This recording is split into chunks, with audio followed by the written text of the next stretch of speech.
All right. Well, our topic for this week is organic evolution and natural selection. I think that in terms of these narrated slide sessions, there'll be three of them, but we'll see how it goes. There's a lot to cover. There's a lot of interesting material here, I think. Generally speaking, it's focused on what the textbook chapter on evolution covers. That chapter is chapter 7. I cover things probably in a slightly different order, and I add a little bit of material as well.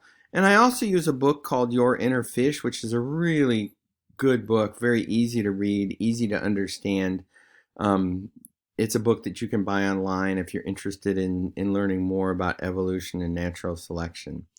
So let's go ahead and dive into the material. Normally, the way I do this, number one, is at the very end of the semester, after we've talked about the history of the Earth and you've seen the change in life through time, which we tried to do last week in the Patterns of Life Through Time session.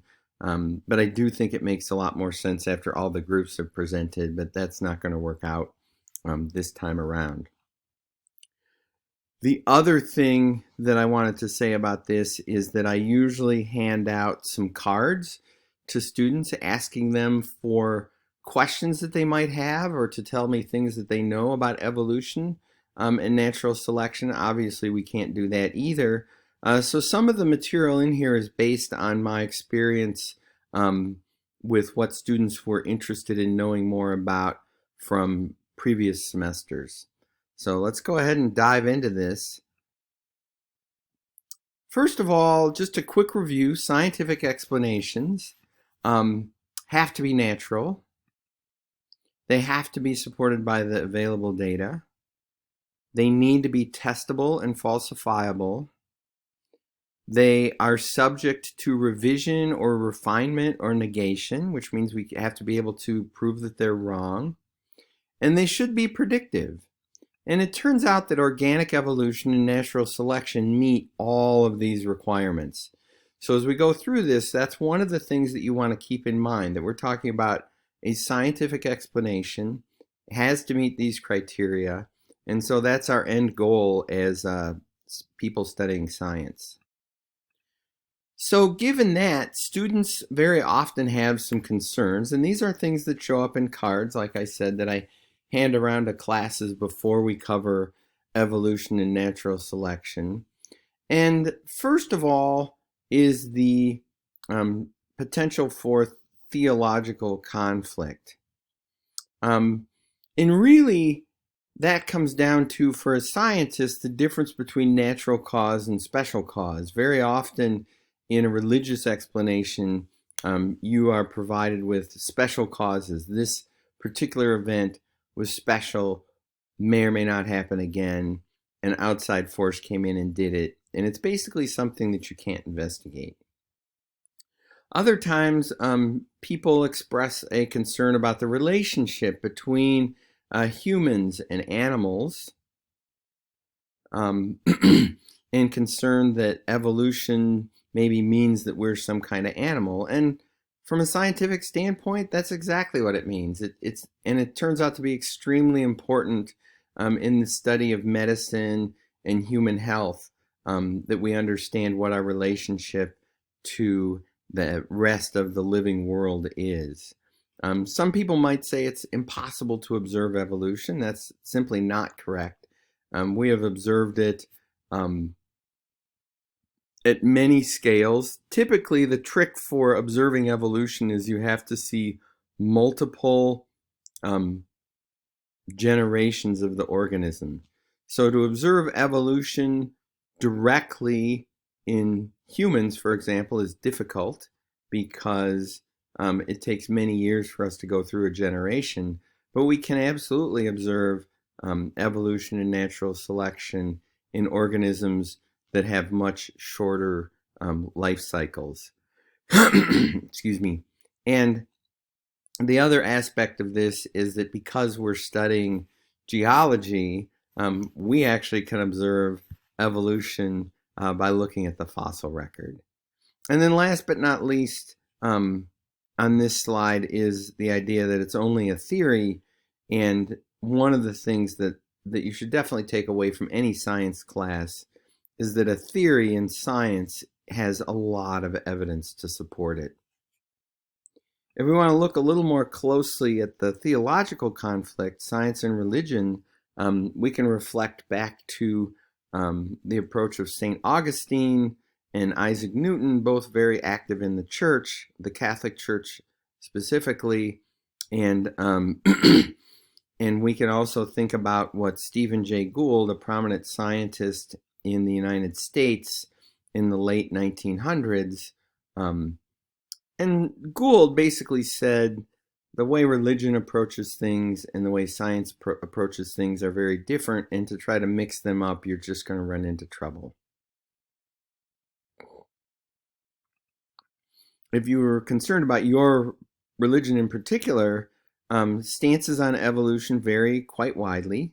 The Roman Catholic Church, for example, has absolutely no problem with evolution and natural selection as being a process active on the planet, and with the earth being very old. The Lutheran Church, on the other hand, is kind of interesting. One branch, the Evangelical Lutheran Church in America, has no problems, just like the Catholic Church. The Missouri Synod of the Lutheran Church is completely opposed to the idea of evolution and considers the earth to only be a few thousand years old.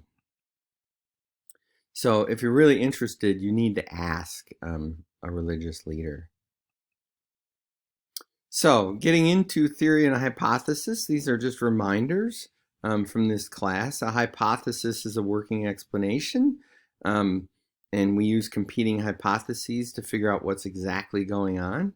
A theory is just the best explanation we can hope for, and organic evolution and natural selection are both on the theoretical level because we really have a lot of information that we'll go through over this course of this week to explore. So first of all, to define these terms, organic evolution. Organic means life. Evolution just means change through time. So organic evolution is simply change in life through time. It's the development of complex life forms and a variety of life forms, excuse me, that we see really in the fossil record. And we'll talk about organic evolution in much greater depth. Natural selection is the mechanism we believe is responsible for organic evolution. Or I shouldn't even say we believe, I should say the evidence indicates is responsible for organic evolution. It occurs through mutation and selection, and it's very commonly referred to as survival of the fittest, but it really should be the fittest for an ecological niche. We'll talk about that more later in another slide presentation. It also does include some happenstance. So sometimes the luckiest survive. If a meteor hits the planet and you're in a very different place, then you're more likely to survive. And over time, we see a combination of these two working together to make natural selection kind of happen. So some important terms to keep in mind. These terms are terms that are going to show up as we go through the material.